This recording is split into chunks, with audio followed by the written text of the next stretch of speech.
Hello, my horror movie fans, and welcome back to another review. I have been thinking that I should change my name.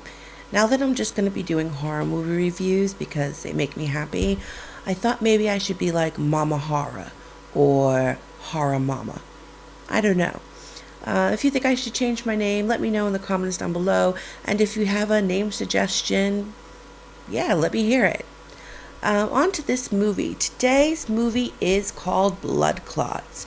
And this is one of those like anthology type movies. It's very much along the lines of like the ABCs of Death and XX. This type of movie isn't for a lot of people. I know that some people have an issue with just having like several short movies instead of one big long movie. They'd rather sit there and really like really get in deep and involved with a movie. Me, there are times when I just kind of want a bunch of short bursts of horror and funny. So I go to these anthology movies for that. This movie is done by all these lovely people. Here we go. And yeah, there's 7 different movies in this. We have 2 zombie movies. We have a werewolf movie. We have a sea monster movie. We have a cannibal movie. We have a I don't know what the fuck it was movie. And we have a beautiful little nod to Cthulhu, which is always spectacular. These movies, for me, I really love the fact that people can get really creative. They have such a short space of time to really sell their movie and really just hurry up, get to the story, get to the gore, get to the horror, and still making it, a story, still making it so we understand what's going on. I think that takes a lot of creativity. So when it comes to short horror movies, I got to give props on the people who do that. I think that's pretty fucking cool. So let's get into this with a little description of each one of these movies. The first one is called A Hell of a Day. And this is a zombie movie. It's pretty basic zombie movie, to be fair. Zombies chasing her. She gets cornered. She ends up having to go down into the cellar of a pub. When she's down there, she's realized somebody else has already been down there and now he's dead. He's just laying on the floor over there. And she's kind of like, fuck, I'm stuck. There's clearly some things to drink down there. It is a cellar in a pub, but I don't think there's no food down there. So you see her kind of slowly getting crazier as the days go by. And then at some point she goes and looks up to see if it's safe to leave. And she, I don't know, something happens. I'm not really sure. And she falls down the ladder, and it is the most exaggerated fall, which is great in this type of movie. Like, her fingers get chopped off. She breaks her leg. She's got shanked in the side. So it's a step stool, for fuck's sake. You're not going to have that big of an injury going down that. But it was pretty funny. And like I said, there's no food. So near the end of the movie, what does she have to do? Does she eat the dead body? That's what I would do. I would eat the dead body. No, she cuts off her own arm to eat it. Hey, whatever floats your boat, right? Right. I'm a little blurry here. Wait a minute. Oh, there we go. Okay. The second movie is called Never Tear Us Apart. And here we have these 2 guys who are in the woods. They come across they don't come across, they go to this house, and it's like this dilapidated old shack. And one of the guys is really excited. He peeks in the window, and right there, don't peek in somebody's window because you're not going to like what you see. It's never good. You go and peep in somebody's window, you're going to see a whole lot of something like, no, you don't want to see it. So don't peep in people's windows. But did he learn his lesson? No, he didn't learn his lesson.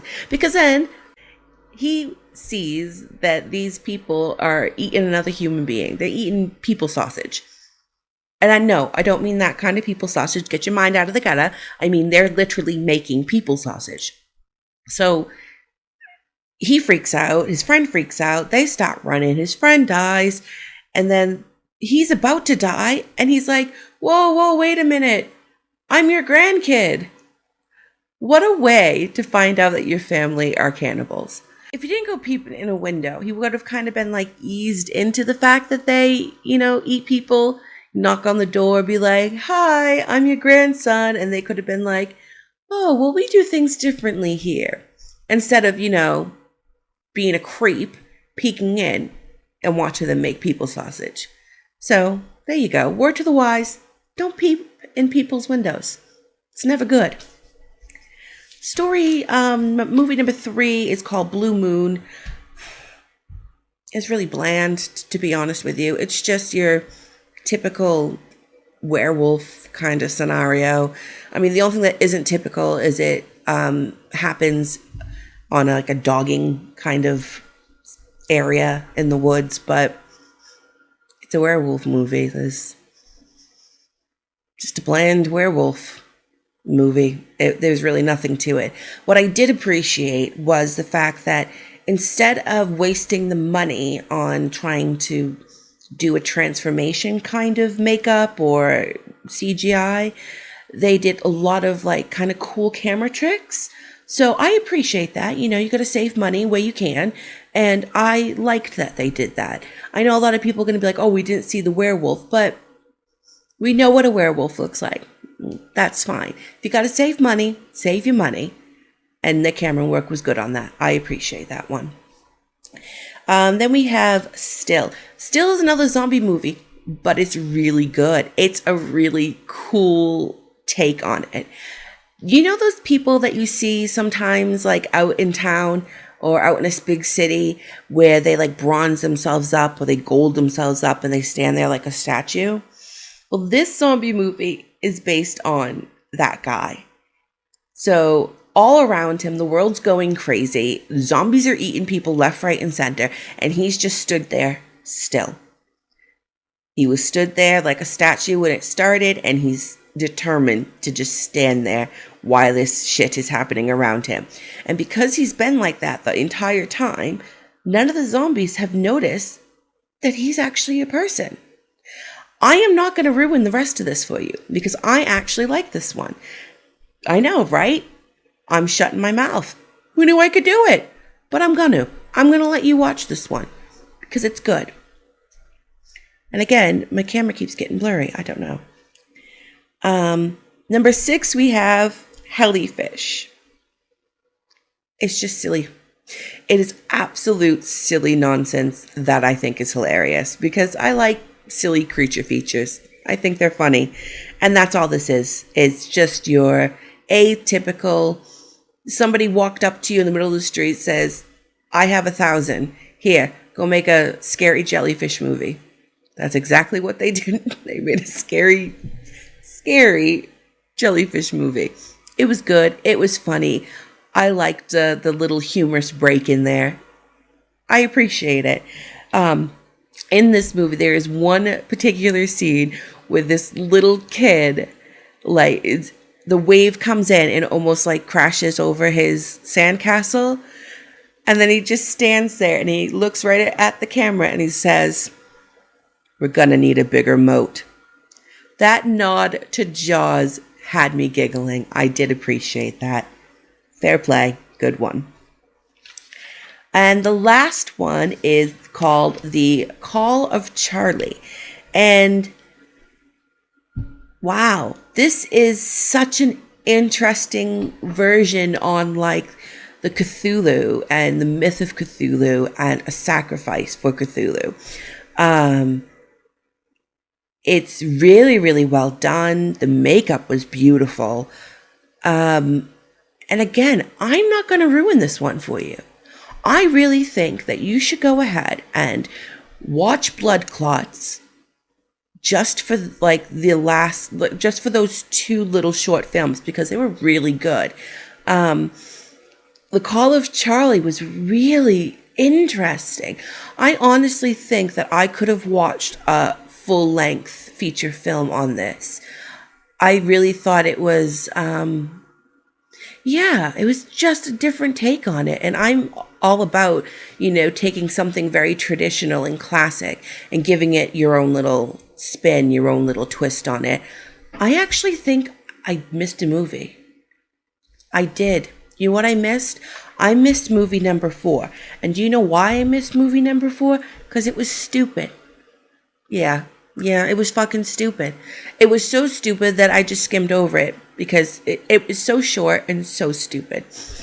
It's called Time to Eat, and there's a kid, and the kid goes down to the basement, and then there's this tentacle monster, and then the kid comes back upstairs, and the mom turns and looks, and you think it's going to be the tentacle monster, but it's just the kid holding the tentacle, and the mom's like, "Oh, my sweet boy." And the big reveal is that the boy has these crazy ass gnarly teeth. So he clearly is some kind of monster. The reason why this is so stupid is because the big reveal meant nothing. We see his normal teeth in several scenes and several shots throughout the movie. If your big reveal is going to be the teeth, don't show the teeth. Come on. It really bothered me. I couldn't even enjoy it in the slightest. It was just, next. So yeah, that's my review on the movie Blood Clot. I think that for those 2 films, Still and The Call of Charlie, I think for those, you definitely watch this. Those 2 were really good. They were really well put together, really well thought out. I appreciated them a lot. I appreciate all these little movies. Like I said, you have to really push yourself creatively to tell a whole story in such a short amount of time. So I do love that. That's going to be it for today. If you want, you can like and share and subscribe to this YouTube channel. You can follow me on Twitter. You can follow me on Instagram. You can email me. You can message me here, there, anywhere. I'm always around. Say hi. And until next time, bye.